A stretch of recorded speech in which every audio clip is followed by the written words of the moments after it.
Welcome back to Nitin Sawhney Spins the Globe on BBC Radio 2. This week's collaboration is with the wondrous Diana Yukawa. Yukawa apparently means hot river. Diana came to the UK when she was 2 months old and began learning the violin when she was 5 years old.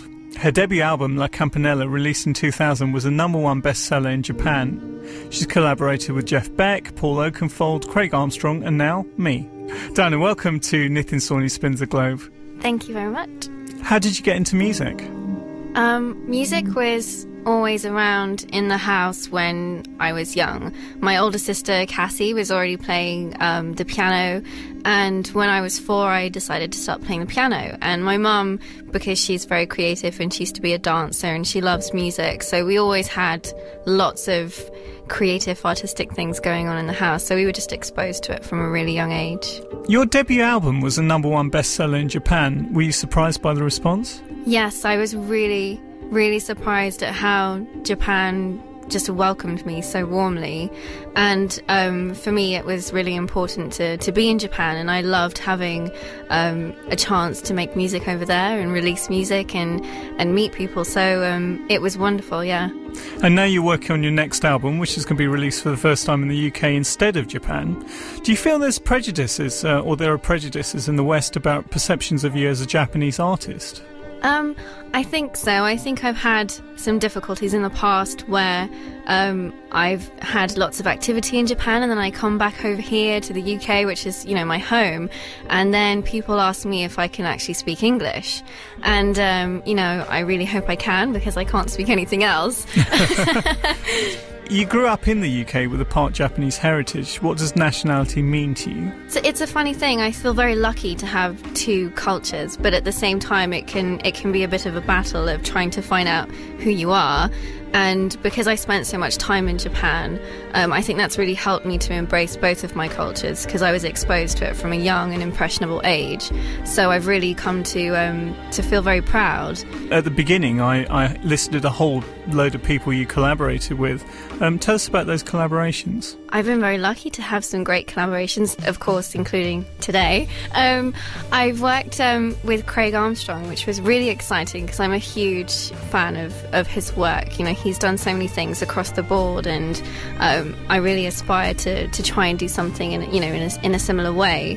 So he wrote me some music a while ago, which I think finally will be able to feature on the new album. And I've also done some things with Jeff Beck, which didn't make the last album, but hopefully we can do something with that in the future. And I've done some other things with DJs and electronic music, like Paul Oakenfold at the Hollywood Bowl, which was very, very different from the classical gigs I used to do. One last question is, what are your hopes for the future?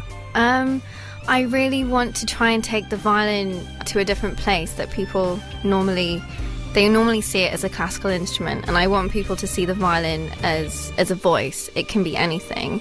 And so my hope is that I can carry on playing and carry on making music and meeting other artists, and hopefully it will go on from there. Well, thank you very much, Diana. Thanks so much for coming on the show. Thank you for having me. So you'll remember last week we went through the bulería and I was explaining about this flamenco form which works over 12-beat cycles. Well, I decided to actually do something a bit unusual with Diana.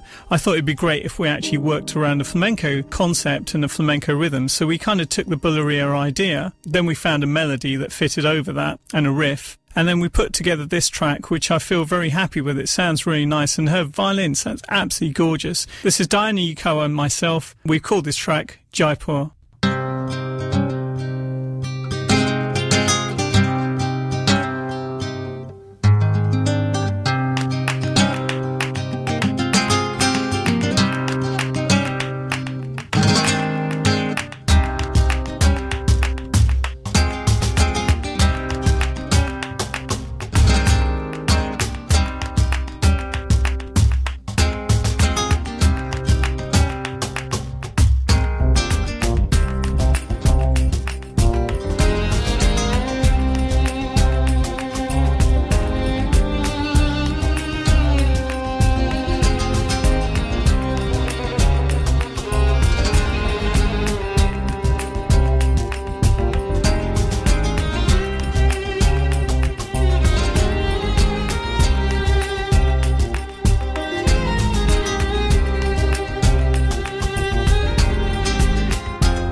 That was the brilliant Diana Yukawa and myself with the brand new track, Jaipur.